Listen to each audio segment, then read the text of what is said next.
So this is part 3 of the study of David, and we ended part 2 with this question about what do we do when the odds are against us? Do we fight, knowing that God will give us a victory, or do we go into defeat without a fight? And I linked that to the Hans Selye and his famous fight or flight syndrome. Now David recalls the days of being a shepherd, where he fought lions and bears. Now, he didn't use armor. The only thing he had was the offensive weapon of a sling, and also maybe a club or a rod. Kind of like in Psalm 23, thy rod and thy staff, they comfort me. Well, the rod was like sort of like a billy club to beat off any animal that came close.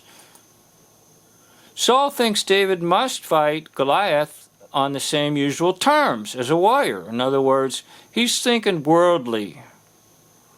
Don't be too offended at Saul, because in all honesty, that's where most of us would be. We would be with Saul saying, David, if you want to fight him, come here. I'm going to get my armor out for you. Now, it's special armor. It's been blessed. It's been in a lot of battles. So just try it on, and maybe you can go out there with this armor on. So he tries on the armor, and of course the armor doesn't fit right. He's a small boy, small young man. But it's really about the flesh and the spirit. Now this was spiritual warfare. So he's not going to fight it in the flesh, meaning use Saul's armor. So basically we need to say to Saul, King, thank you for the offer, but I think I'll just go out there with some pebbles and trust in God. Now this is Ephesians 6:12. It talks about a different type of armor to stand against the devil's schemes. And every Christian needs to put on this armor. This armor, not the armor that Saul offers. Do you recognize the spiritual forces at work in the world today, and that the battle before us is spiritual in nature? Well, I think more and more people are starting to see this, because the attacks are getting more and more evil and more satanic and more perverted, and more abominations are coming into play in people's lives in our society. Now, I answered the question, but remember, this was done for a group study and meant to stimulate a little bit of conversation in the life of my Bible study group.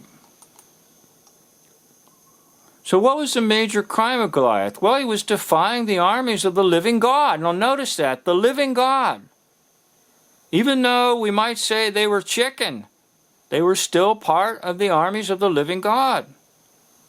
He was casting scorn and insults upon the ranks of Israel. Read Psalm 2. About the seed of the scornful. Perhaps the greatest insult was that the ranks of Israel were afraid and did not accept the challenge of Goliath. So we, in one way, can say a good word about the army of Israel, but in another way, we have to say they just fell short of having the faith that was needed. Now, the armies of God are threatened by a predator, like the flock of sheep were threatened by a predator. And so David will handle Goliath the same way he handled lions and bears. He got these rocks from the stream bed in the valley of Elah. The stones of this nature were usually 2 to 3 inches in diameter and flint.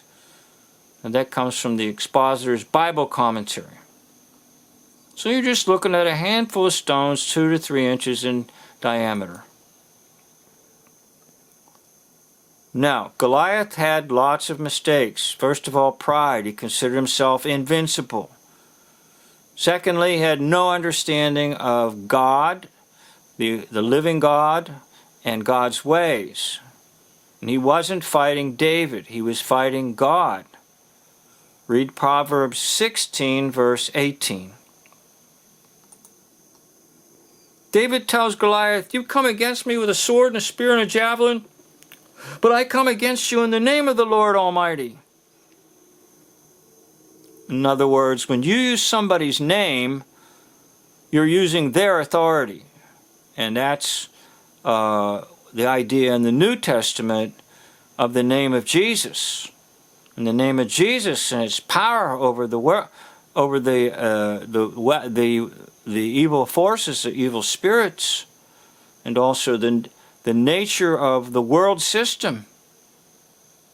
To come in God's name is to be God's direct representative. In this heart you will have trouble. In this world you will have trouble, but take heart. I've overcome the world, Jesus says. John 16:33. Was it direct from the stone, or did the stone just knock him out and David later killed him? Well, they're not united on this, but I truly believe that the stone was empowered by God's power and it knocked him down, but David did kill Goliath with the sword of Goliath. In other words, it's sort of another way of saying you reap what you sow. Remember what Jesus told Peter when he struck the high priest's ear, servant of the high priest's ear. He said, they that live by the sword will die by the sword. So I think, yeah, he was knocked out by the stone, but it was the sword of David, or of Goliath, that killed Goliath. Now, something interesting here is, in reading this story to my grandchildren, some of the Bible books for children will not show David taking Goliath's sword and cutting off Goliath's head. In other words, they end it with the stone hitting his head. I guess they feel it's a little too much for children, for David to be taking a large sword and cutting off Goliath's head. But I found that interesting, that many of the children's storybooks don't like to include that aspect. Some do, some will. The irony is that David had to use Goliath's sword to cut off his head.